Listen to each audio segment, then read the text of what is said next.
Hello friends, welcome to EduACS your education mentor. So friend, आज के session में देखेंगे लेटेस्ट क्या हुआ 24 आवर्स के अंदर नीट यूजी के अंदर। अभी तो फ़िलहाल स्टूडेंट्स वेट कर रहे थे अपने स्कोर कार्ड और आंसर के लिए, तो काफ़ी बच्चों को मेल पे भेज दिया गया था OMR शीट, लेकिन इसमें से भी कुछ स्टूडेंट्स ऐसे थे जिनके पास अभी भी OMR शीट नहीं आई थी।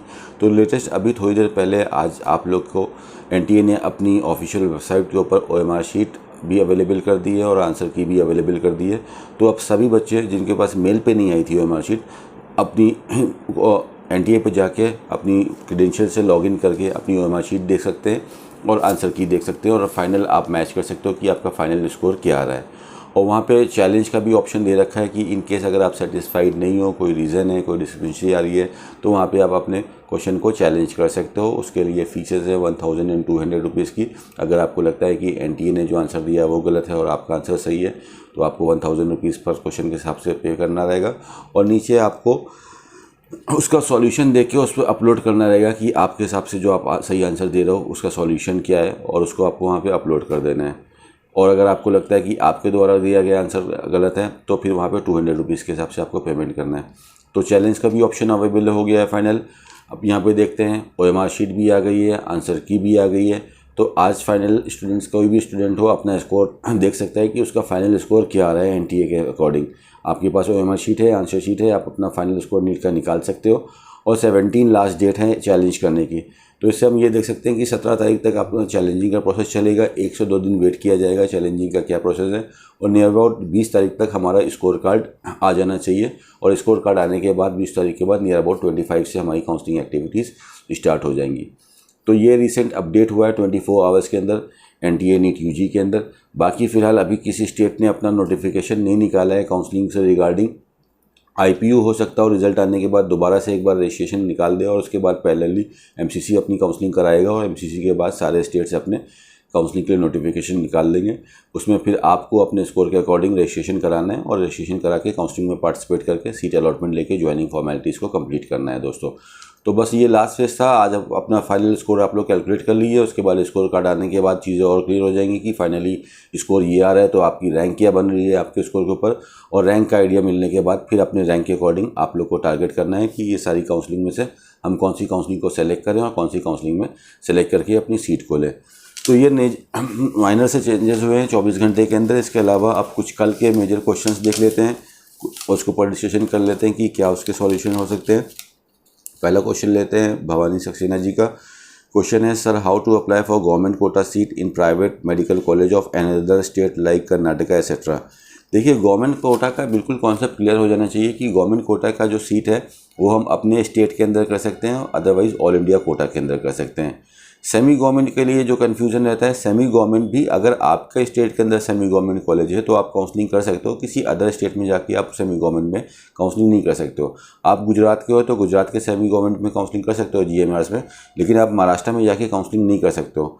तो अगर आप महाराष्ट्र से और कर्नाटका के गवर्नमेंट कैटेगरी में आप काउंसलिंग करना चाहते हो तो डैट इज़ नॉट पॉसिबल, उसके लिए आप एलिजिबल नहीं हो। कर्नाटका में अगर आपको काउंसलिंग करनी है तो ओपन कैटेगरी की जो सीट्स हैं 654 सीट्स प्राइवेट मेडिकल कॉलेज, उसी में आप काउंसलिंग करने के लिए एलिजिबल है। काउंसलिंग में ये चीज़ समझना बहुत ज़रूरी है। अगर आपने कोई ऐसा कैलकुलेशन करके रखा है कि यहाँ पे हम सीट ले लेंगे, तो आपको पहले देखना है कि क्या उस काउंसलिंग में या उस कैटेगरी के अंदर आप काउंसलिंग करने के लिए एलिजिबल हो तो कि नहीं हो।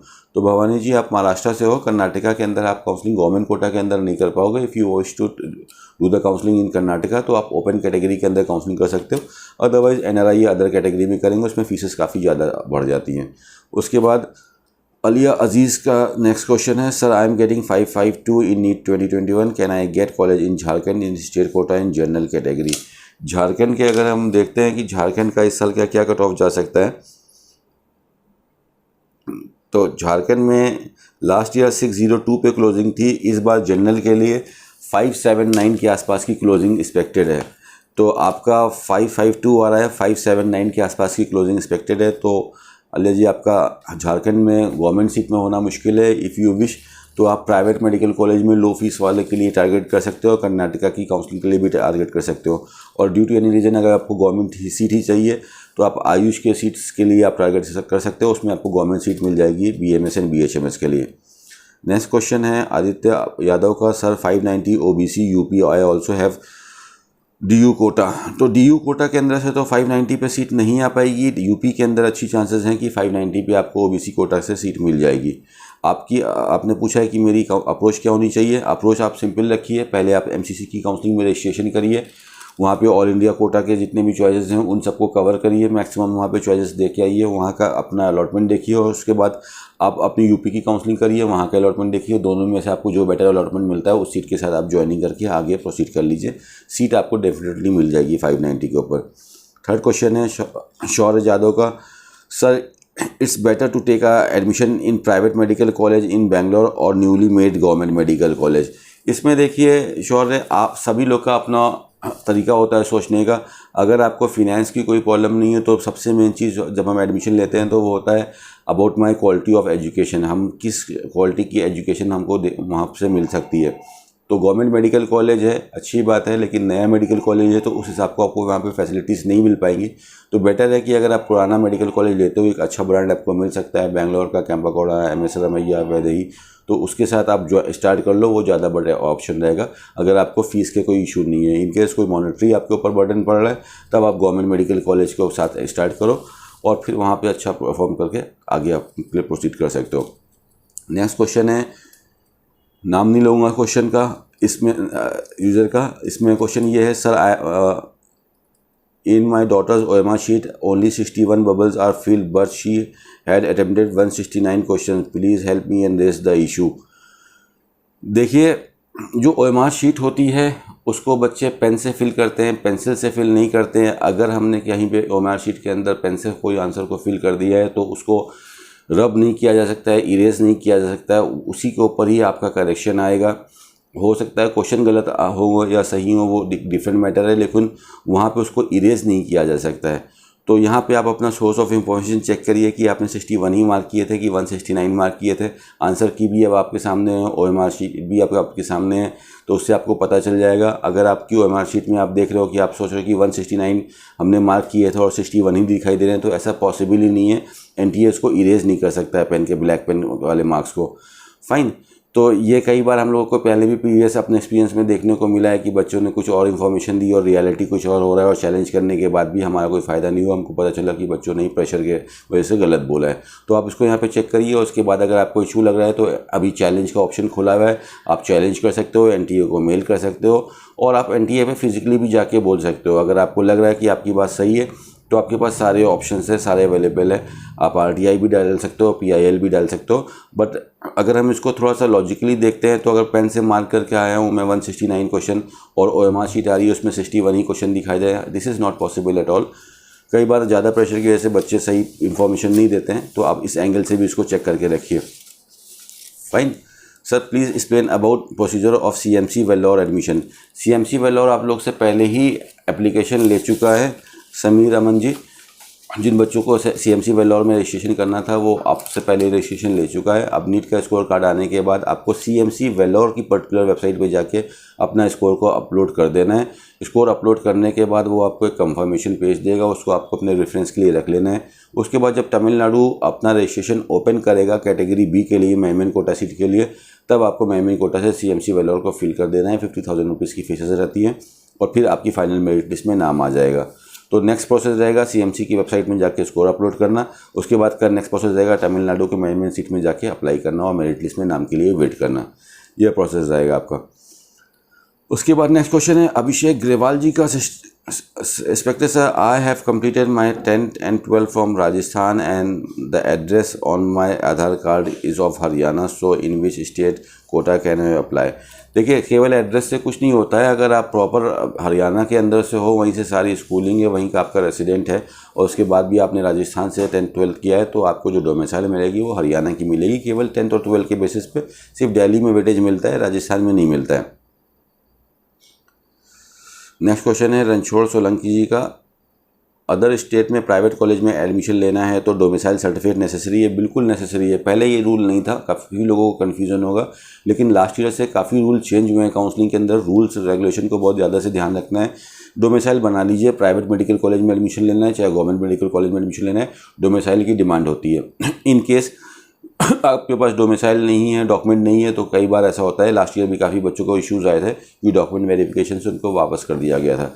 तो इट्स बेटर रणछोड़ जी कि आप अपना डोमिसाइल बना लीजिए, जिससे आपको काउंसलिंग के टाइम किसी टाइप की लिटिगेशन का सामना फेस ना करना पड़े, कोई आर्गूमेंट ना करना पड़े आपको नोडल सेंटर में नोडल ऑफिसर से। लास्ट क्वेश्चन आज का लेते हैं विद्यासागर जी का। Sir my marks is 505, please guide me, I want to take MBBS seat from management quota, I am from West Bengal, so please tell me low budget college of other states and what is their procedure. 505 from West Bengal हैं आप, तो सबसे पहले आप waste Bengal के KPC medical college को दोनों कोटा से ट्राई ज़रूर करिएगा, स्टेट कोटा गवर्नमेंट के थ्रू और मैनेजमेंट कोटा के थ्रू भी करिएगा, बिकॉज वो भी एक बेस्ट कॉलेज है लो फीस का। फिलहाल अगर देखते हैं तो KPC में 100% तो चांसेस नहीं है सीट मिलने की, और वेस्ट बंगाल के बगल में बिहार है, तो बिहार में भी अच्छे पुराने कॉलेज हैं, कटिहार मेडिकल कॉलेज, माता गुजरी मेडिकल कॉलेज और नारायणा मेडिकल कॉलेज विच एवरेज ट्यूशन फीस। आप वहाँ की स्टेट काउंसलिंग में रजिस्टर्ड करके वहाँ के लिए भी देख सकते हो। कर्नाटका में स्टार्टिंग राउंड में तो आपके स्कोर पे सीट नहीं मिलेगी, मॉपअप राउंड में आप ट्राई करके वहाँ पे अपनी लक को ट्राई कर सकते हो। तो I think Bihar is a good option for you.